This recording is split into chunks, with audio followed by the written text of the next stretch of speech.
Hey guys, Daniel Fennell here.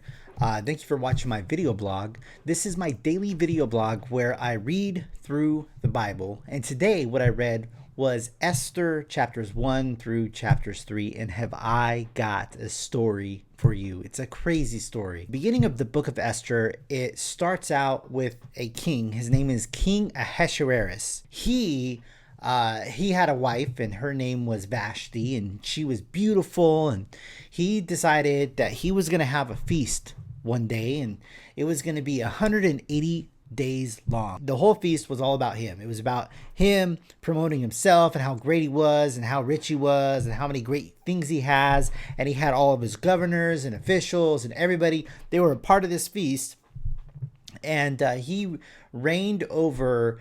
It was south of Egypt, right around Ethiopia, is where he reigned, and it was a province called Susa. Now, King Ahasuerus, he had 127 provinces that he was reigning over, and he was all about his greatness, and that's what this big feast was about, his greatness.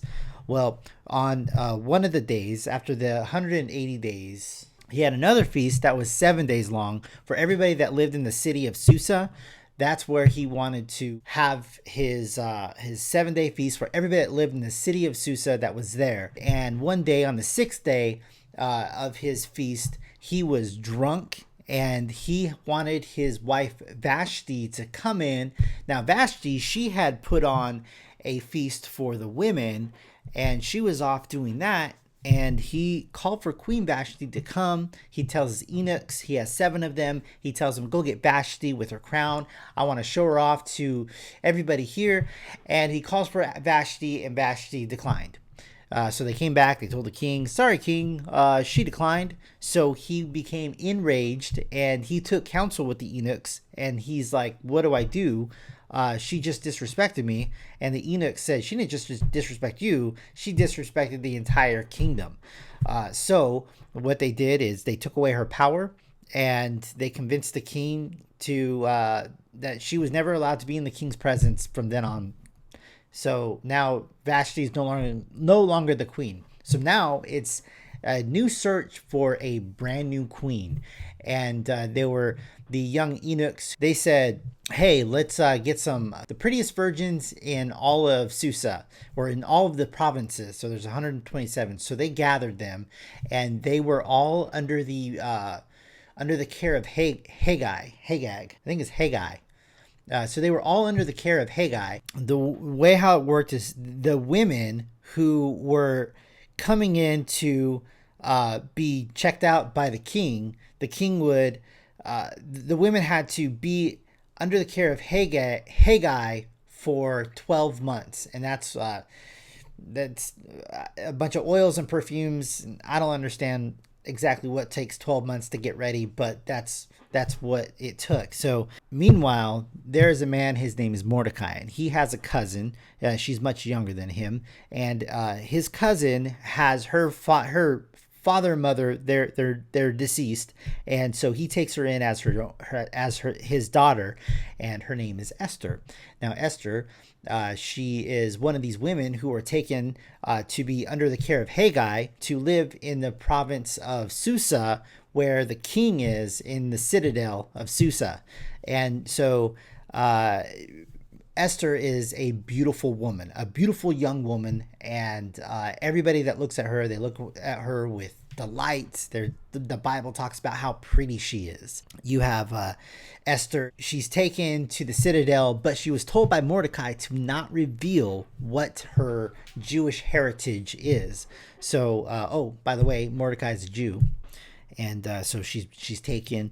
They take her to the citadel, and there she is for 12 months. She's getting ready. Well, there are 2 different rooms where the ladies are staying.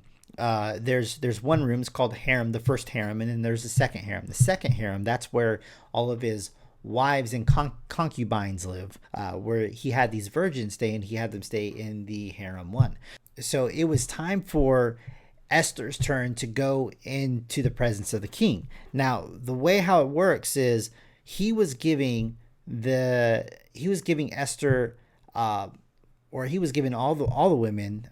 They were allowed to go into harem too, where all the concubines and his wives were, and take anything that they wanted to in with them to stay the night with the king. Esther, she didn't take what she wanted. What she did was she asked Haggai what's some advice on what it should take, and he gave her some advice, and she took that in with the king. We don't know what it is. So she goes in with the king, and the king immediately, he falls in love with her. He's like, I love you above all other women. You're the one. And he made her queen, like instantly. Like, I'm talking about the next sentence, she was queen. And he threw this big feast. Well, that's what happened. Now she is the queen of Susa, but it's not Susa. It's 127 provinces. So now she's the queen. So Mordecai, he's on the outer gates of the citadel, and he hears two eunuchs. They're talking about how they're plotting to kill the king or overthrow the kingdom. And Mordecai, he hears about this, and he tells Esther and says, Esther, you got to go tell the king. And so she tells the king and says, my cousin Mordecai, he's the one who told me about this. And the king, he investigated it, and they hanged the eunuchs in the town square. So now the eunuchs are gone. And then he decides to promote a man named Haman to be head over all of the officials. So now Haman, he has all of this power and all of this authority. And Haman, as a way of showing his power and authority, he wants everywhere he goes, he wants people to bow at their knees in honor of Haman. Well, everybody did this except for Mordecai. And the reason why Mordecai doesn't do it is because he's a Jew, because he doesn't bow down to any man. He only bows down to God.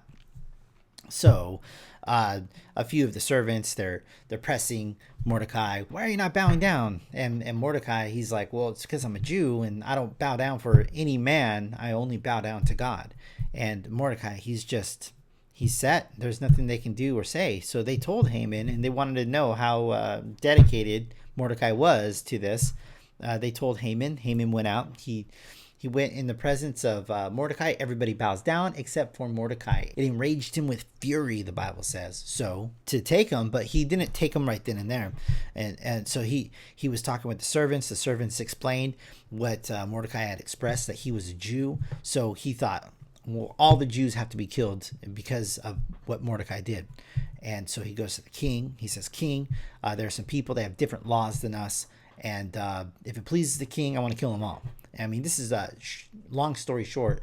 The king agreed, and then a decree went out to all the 127 provinces that on December 13th, all of the Jews were to be killed. And that's where the end of chapter 3 ends. The takeaway is how amazing history just continues to repeat itself, doesn't it? I mean, you have the Israelites, they were in Egypt, and the firstborn sons were going to be killed, and then you have this deal with the Mordecai and the Jews, and then you look at just recently with Hitler, and he wanted to kill all the Jews. I mean, it's just riddled throughout history. God's chosen people going through tremendous experiences, and history just keeps repeating itself. I don't know what else to say. To me, it's even more proof that there is a God. But that's really my takeaway. And that's the Book of Esther, chapters 1-3. And tomorrow we get to hear about or read about how Haman is killed, and it's a pretty good story. So anyways, thank you for watching my video blog. Daniel Fennell signing off.